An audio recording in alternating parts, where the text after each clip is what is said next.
Agora vamos falar do processo disciplinar. O processo disciplinar, ele é o instrumento destinado a apurar a responsabilidade de servidor por infração praticada no exercício de suas atribuições ou que tenha relação com as atribuições do cargo em que se encontre investido.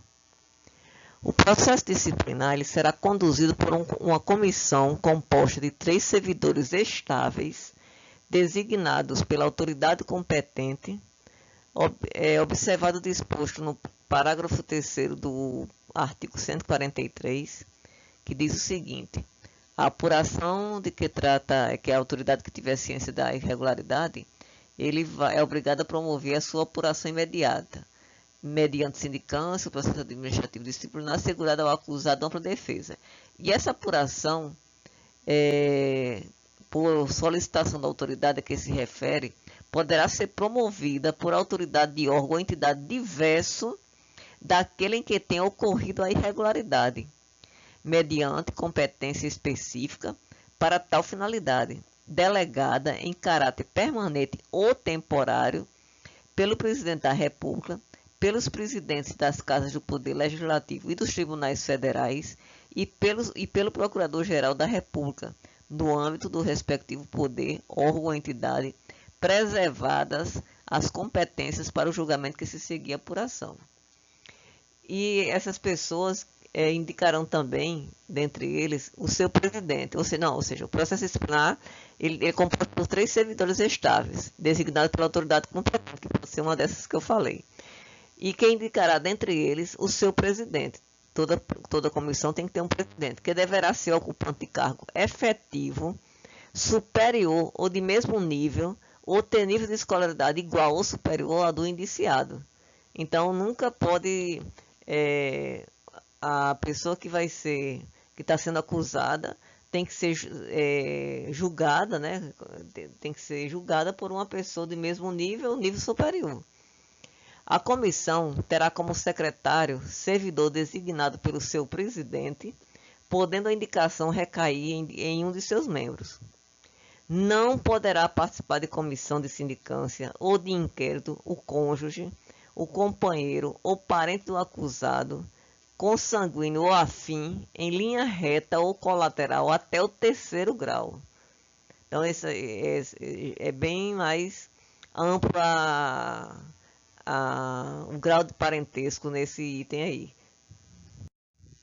O processo disciplinar ele se desenvolve nas seguintes fases: na instauração, que é com a publicação do ato que constitui a comissão; no inquérito administrativo, que compreende a instrução, a defesa e o relatório; e no julgamento. Então, o processo disciplinar são 3 fases: instauração, inquérito administrativo e julgamento. O prazo para a conclusão do processo disciplinar não excederá 60 dias, diferente da sindicância, que eram 30 dias, contados da data da publicação do ato que constituía a comissão, admitida a sua prorrogação por igual prazo, quando as circunstâncias o exigirem. Sempre que necessário, a comissão dedicará tempo integral aos seus trabalhos, ficando os seus membros dispensados do ponto até a entrega do relatório final.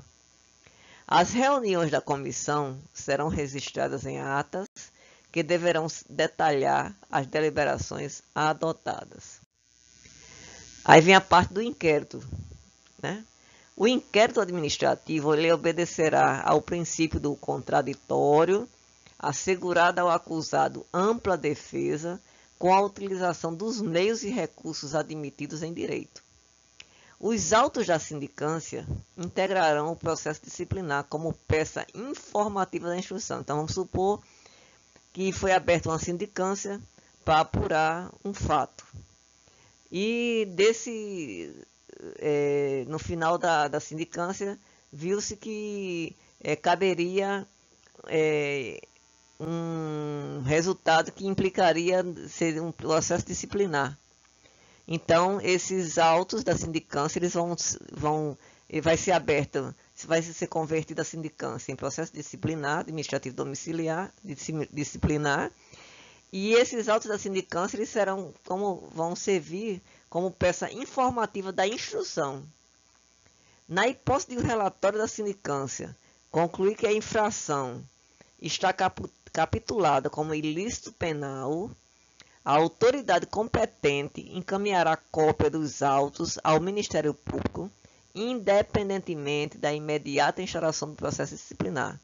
Então, viu-se que a infração era um ilícito penal. Então, se converte a sindicância num processo administrativo disciplinar e, ao mesmo tempo, a cópia desses autos vai para o Ministério Público para ser apurado a fase penal. Na fase do inquérito, a comissão promoverá a tomada de depoimentos, acareações, investigações e diligências cabíveis, objetivando a coleta de prova, recorrendo quando necessário a técnicos e peritos, de modo a permitir a completa elucidação dos fatos. Então, na fase do inquérito vai ter tudo isso aí. A comissão vai promover tomada de depoimentos, acareações, investigações, diligências, tudo que for permitido para ser elucidado os fatos. É assegurado ao servidor o direito de acompanhar o processo pessoalmente ou por intermédio de procurador, arrolar e reinquirir testemunhas, produzir provas e contraprovas e formular quesitos quando se tratar de prova pericial. O presidente da comissão poderá denegar pedidos considerados impertinentes, meramente protelatórios ou de nenhum interesse para o esclarecimento do fato.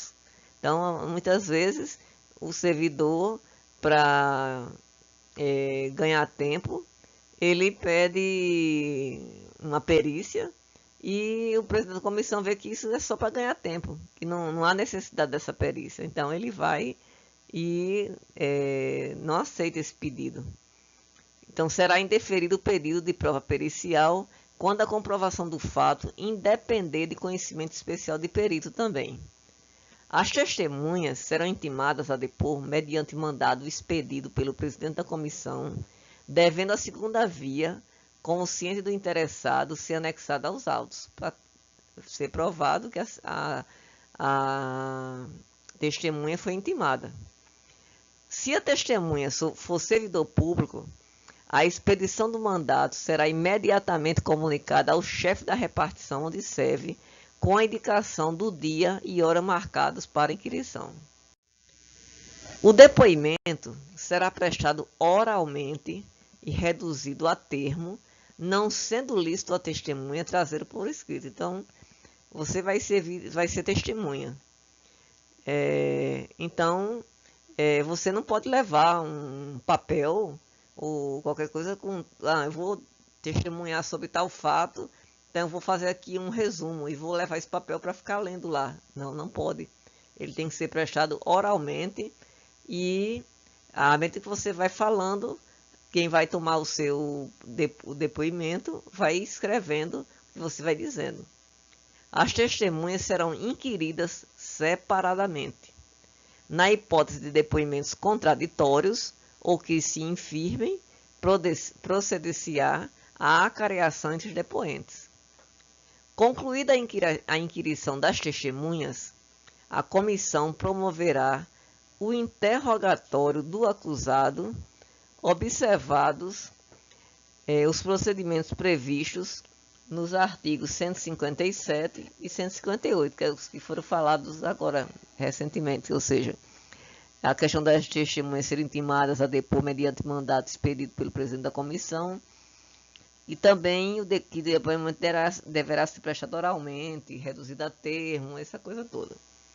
No caso de mais de um acusado, cada um deles será ouvido separadamente e sempre que divergirem suas declarações sobre fatos ou circunstâncias, será promovida a acareação entre eles. O procurador do acusado poderá assistir ao interrogatório, bem como à inquirição das testemunhas, sendo-lhe vedado interferir nas perguntas e respostas, facultando-se-lhe, porém, reinquiri-las por intermédio do presidente da comissão. Então, o procurador do acusado ele vai lá assistir o interrogatório, mas ele não pode interferir nas perguntas e respostas das testemunhas.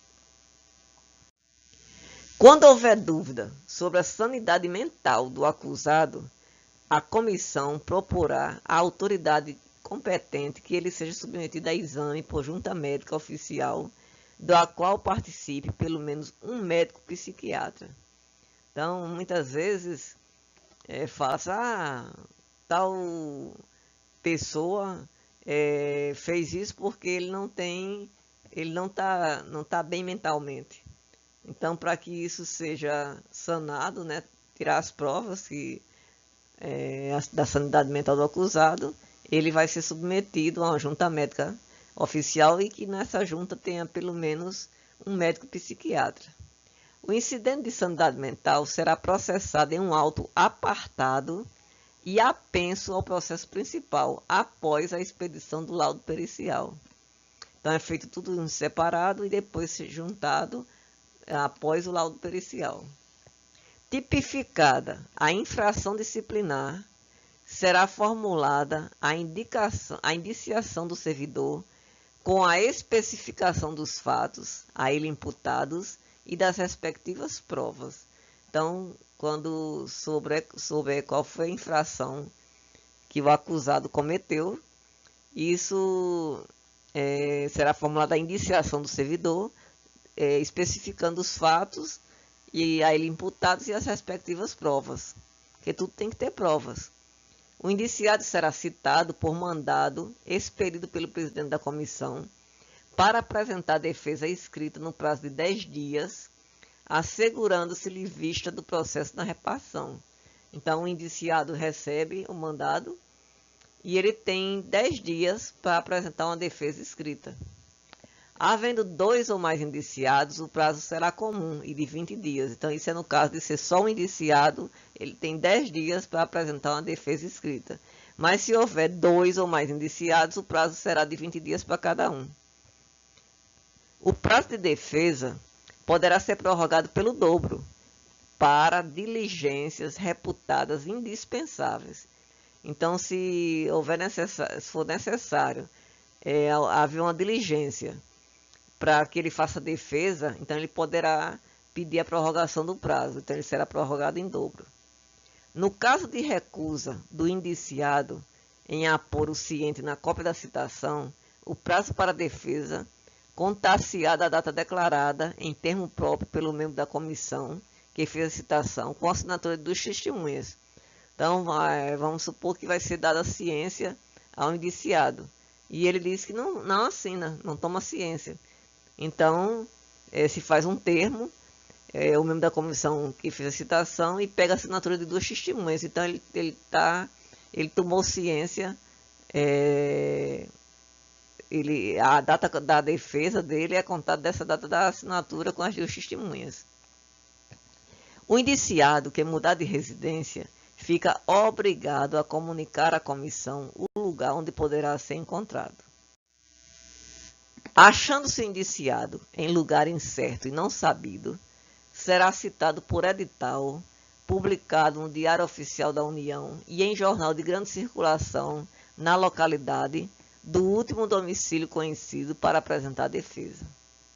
Na hipótese deste artigo, o prazo para a defesa será de 15 dias a partir da última publicação do edital. Então, se ele tomar ciência pessoalmente, e se for só um indiciado, ele tem um prazo de 10 dias. Se houver 2 ou mais indiciados, ele tem um prazo de 20 dias. E se ele tomar ciência por edital, no caso de não saber onde ele se encontra, ele terá um prazo de 15 dias a partir da última publicação do edital. Considerar-se-á rével o indiciado que, regularmente citado, não apresentar defesa no prazo legal. Então, ele tomou ciência, ou seja, pessoalmente ou por edital, e nesses prazos ele não apresentou defesa. Então, ele é considerado rével, ou seja, não cabe mais defesa. A revelia será declarada por termo nos autos do processo e devolverá o processo para a defesa.